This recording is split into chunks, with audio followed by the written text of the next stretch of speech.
matagal na yun, naalala mo. Araw-araw kitang pinapakain dito. Kaya mas may paggagamitan ako ng pera. So kailangan mo na yung pera mo.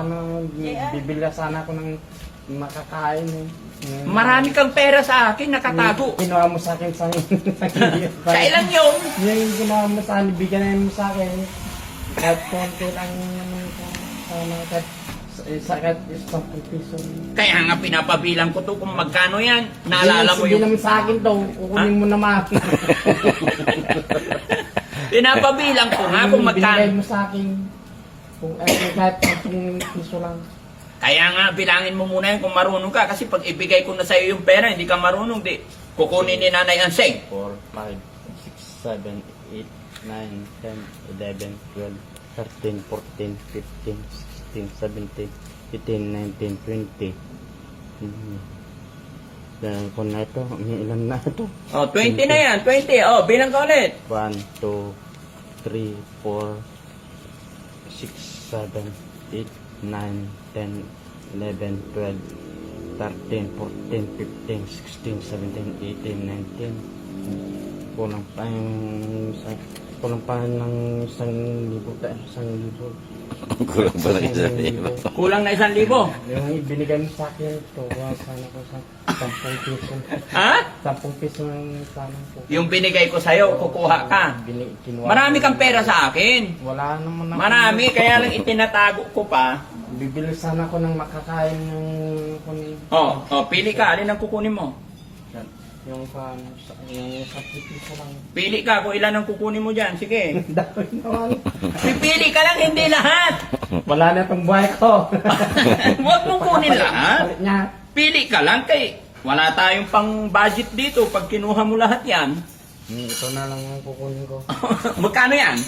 100. Sabi mo 10 piso. Pag nagkapera ko, yung kinuha mo sa akin. Ay, nakatago yun. Pag uwi mo doon sa inyo, 1 milyon? Yun? ikaw naman 1,000,000, abunado ako niyan. Para ka ng si Bandam, ah. Tinawag mo sa akin. Kaya nga, Kahit 10 piso lang, wala akong kahit na pangbili ng makakain ng mga chichirya. yung pagkain lang dito, bibigyan ko kayo, walang problema. Pero yung pera mong itinago dito, 175,000. Ang dami naman. Oo nga, panggawa ng bahay mo yon, Bye. di ba? Sabi mo, uwi ka na.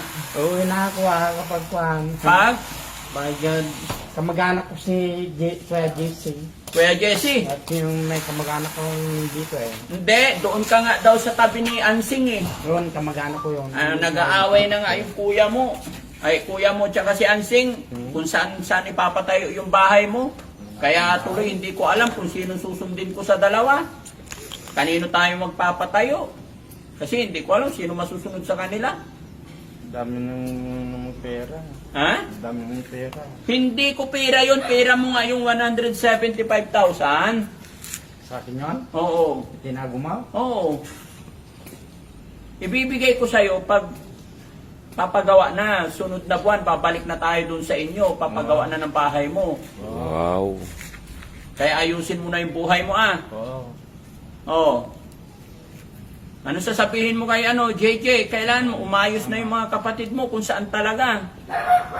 Habang tumatagal kasi, nag-aaway na sila kung saan kayo papatayo ang bahay. Baka lalayas ka mag-isa, huwag kang lalayas Ay, mawawala ka. Kukunin nila yung pera mo dito. Ha? Anong bibilin mo sa 100? Bibili ako ng chichirya. Chicheria. Bigyan mo sila Bandam, sige. May mga biskwit naman dyan. Ang dami nga biskwit Hindi. Chichirya. Gusto rin nila bumibili-bili talaga. Ng chichirya. Lagi, hindi pwede mag-stock dito ng chichirya. Ha? Hindi pwede mag-stock ng chichirya. Bawal yun. Hindi maganda. Mga biskwit lang dyan. Ayaw mo ng biskwit, Kuya Labar? Gusto ko. Wala naman. Diyan. Anong gusto mong bahay na papatayo Kuya Labar? Paano? Anong klaseng bahay gusto mo? Yung mansion. Mansion. Bahay ko lang. Bahay po lang. Kala ko. Mansion kulang yung pera natin. Gusto ko sana magpatayo ng bahay mo pag 200,000 na. Bahay kubo. Bahay ko lang. Gusto mo yung Yung una, alam mo yun, naalala mo yung tinirahan mo dyan na bahay? Malikot? Ganon? Malamig yun. Pag bahay kubo lang, kawawa ka nun. Mabilis masira yun. 2 taon lang, sira na. Ang gusto kong bahay mo, yung habang buhay, para kahit mag-asawa ka, Pader. hindi masisira.